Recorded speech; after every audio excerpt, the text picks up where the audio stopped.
This is our first Twitch live stream of the day. I was playing Xenoverse. The Xenoverse one. I be on that game. I've been on that game for the past few days, trying to rank up. I'm at like a level 60 now. As soon as I hit level 60, I upgraded my player, and I was like, I'm tired of doing this. I cut it off and I got straight on YouTube at 2 o'clock. I forgot that the first live stream I actually did it on YouTube. I meant to do it on Twitch, like YouTube and Twitch, you know, both together. Um, but anyways, um, I saw how the draft works. The draft works. SmackDown gets 16 picks.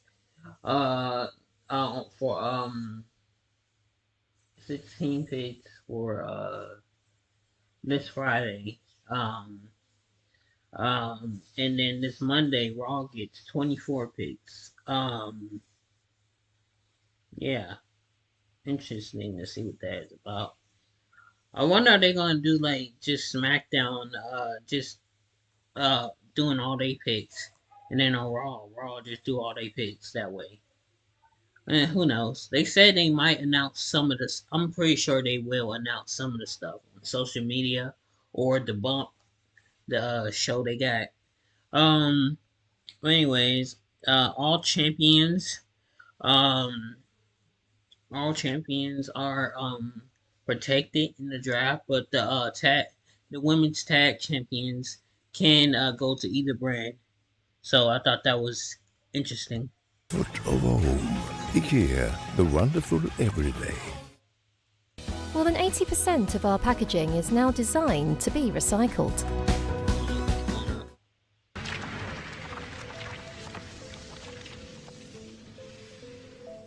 We're starting today with WWE's draft, which will kick off this Friday on SmackDown, and WWE has unveiled the rules for its annual Superstar Shakeup. Yeah, the draft on SmackDown will span 4 rounds, totaling 16 picks, with 6 rounds on Raw, amounting to 24 picks, meaning there will be 40 picks in total. Notably, champions from each brand are safeguarded from being drafted, except for the WWE Women's Tag Team Champions, who are eligible for selection. In a break from the norm, SmackDown will make the first pick on night 1 of the draft, while Monday Night Raw will have the honor during night 2. The final rosters will be locked in on May 6th, marking a crucial deadline for roster changes before the new rosters for the new era come into effect. The rule about champions could lead to some serious changes, as while World Heavyweight Champion Damian Priest will stay on Raw, the rest of the Judgment Day might not. Similarly, with the Kabuki Warriors eligible to be drafted, it's possible that the women's tag team champions are moved to a show away from Damage Control's Dakota Kai and Io Sky. Let me think about it that way. Like last year, the roster changes won't take effect immediately, meaning that current feuds will wrap up at or before the Backlash France Premium Live event next week. The draft is always exciting, and with Triple H leading the creative charge this time around, we'll have to see who goes where and what it means for the future of WWE. But he rolls his own Raw. One name fans aren't expecting to see during either show is Roman Reigns, as he's on a break from WWE right now, but the Tribal Chief will still be eligible to be drafted.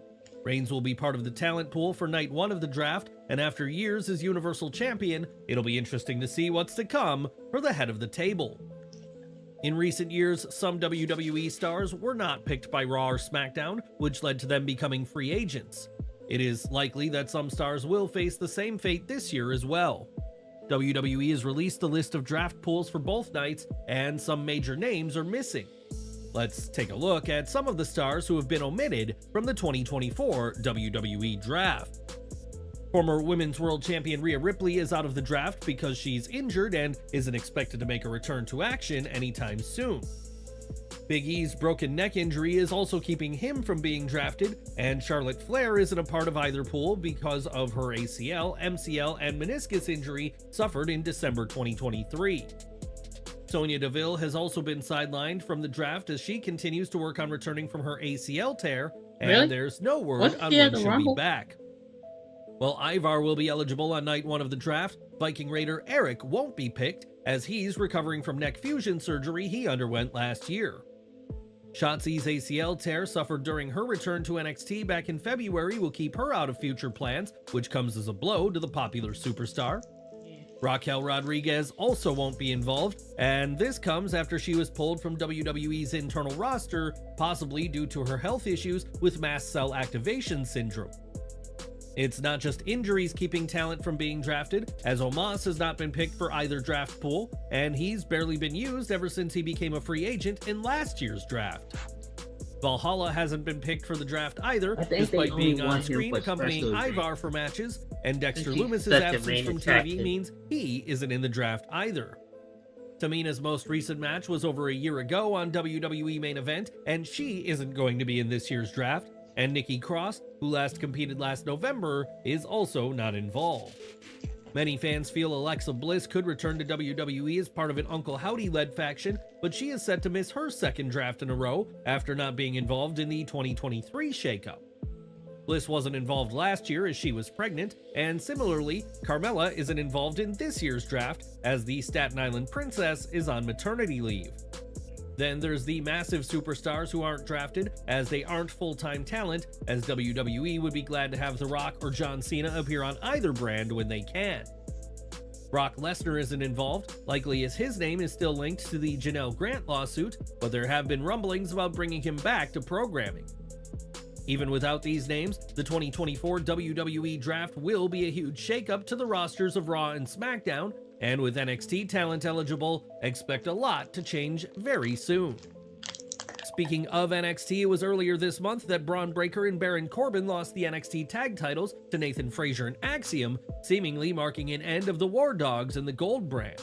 Breaker was signed to SmackDown earlier this year, and following the team's title loss, it was reported that Baron Corbin was likely going to be called back up to the main roster with Braun.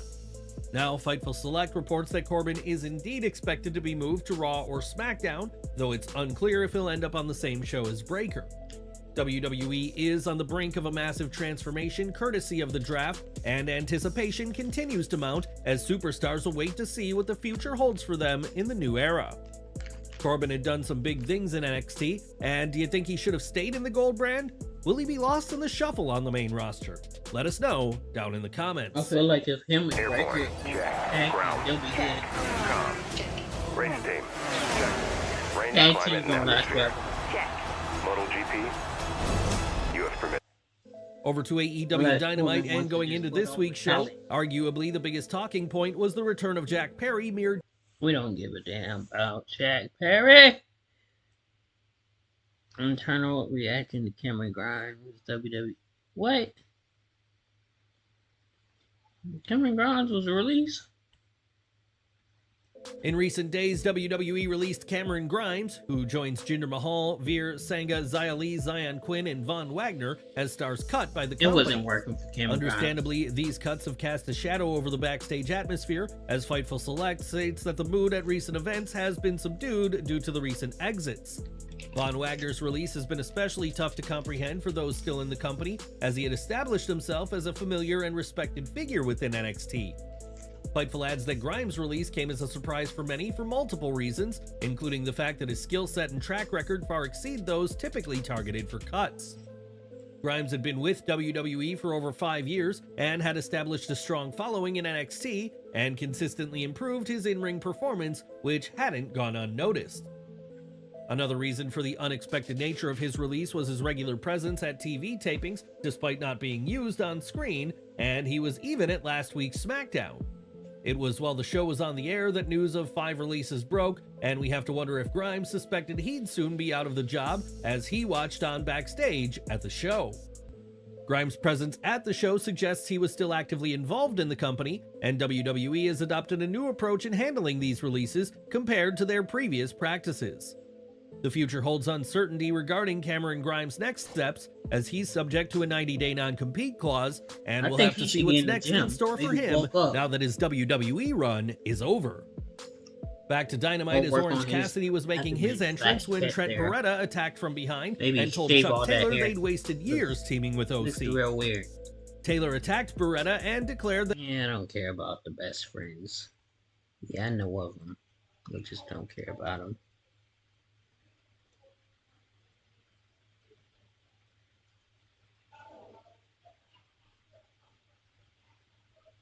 It's a lot of AEW news.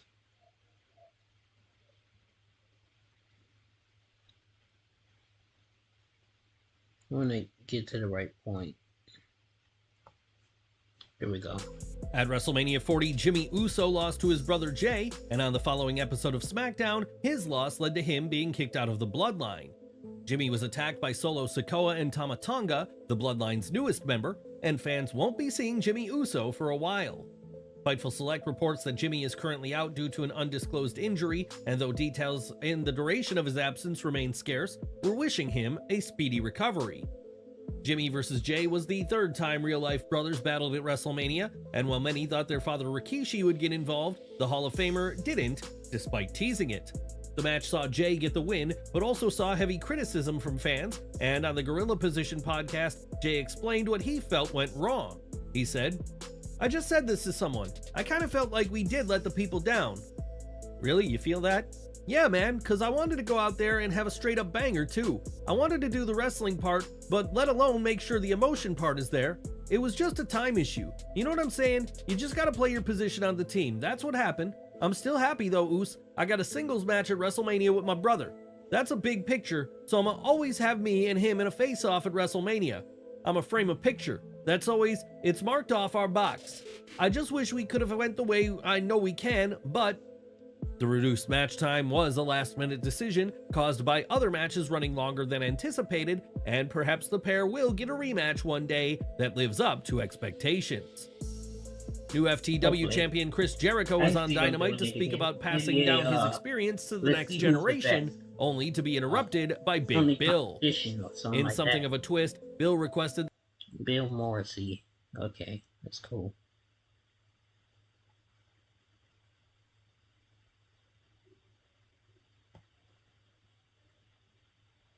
Okay.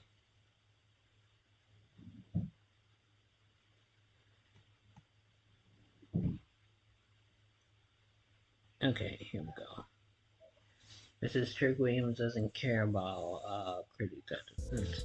On this week's WWE NXT, Trick Williams captured the NXT Championship in an emotional main event, which also saw Trick's status as a member of the Gold brand on the line. Just like any title change, there have been fans both for and against it, and on his Instagram page, Trick had a message to his critics as the new NXT champion said, "What I care about what a critic has to say. I'm Trick Williams and I'm your NXT champion. I've been fighting my whole life. My mom's in the hospital, she's been fighting some heart issues, she's been fighting her whole life. My brother's been fighting his whole life. Fighting is in my family, that's all I know, that's all there is. I'm Trick Williams and I love to fight and that's all I gotta say." It's possible that Trick's comments were aimed at Dave Meltzer, who recently said that Trick simply isn't good and credited his great matches to the people Trick's worked with. Whatever one may think of Trick Williams, he is the NXT champion and ready to lead the future. And what do you make of his comments? Sound off in our comments below. He's old, like, bro. Trick's win came at the expense of Ilya Dragunov, and this match was seemingly the end of the Mad Dragon's tenure as part of NXT. Fightful Select reports that after the show, Dragunov received a send-off backstage, much like other talent who have either been called up already or are expected to be moved very soon. Braun Breaker and Carmelo Hayes received similar send-offs backstage, and Hayes and Dragunov are said to be a lock for the upcoming draft. Dragunov reached the peak of both NXT and NXT UK, but his time in development is over, and how will he fare on the main roster? Time will tell. This is Gaming. With our free Windows downloadable software, you'll have access to a gaming application where you can play. For years, AEW was hailed as the darling of the internet wrestling community, but in recent years, there's been plenty of scrutiny aimed at the promotion. Creative decisions, the handling of backstage incidents, and Tony Khan's social media outbursts have faced criticism, which has manifested. Oh, that's what's up. Oh, I don't really watch AEW, y'all.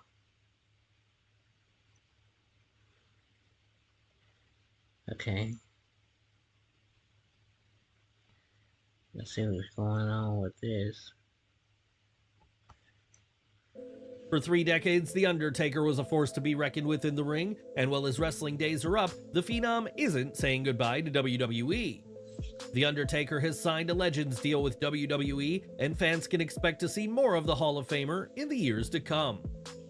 The last time WWE fans saw Roman Reigns, it was at WrestleMania 40 when he lost to Cody Rhodes, but the Tribal Chief recently resurfaced in an unlikely location. In a photo, Reigns was seen at Disney World, sporting a shirt of Grogu, the baby Yoda from The Mandalorian, in quite a different look from the typically menacing Tribal Chief.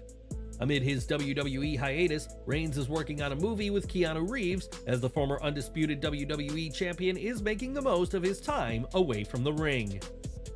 And we're ending with Bray Wyatt, and since his tragic passing last August, several wrestlers have paid tribute to the three-time world champion. That's what's up.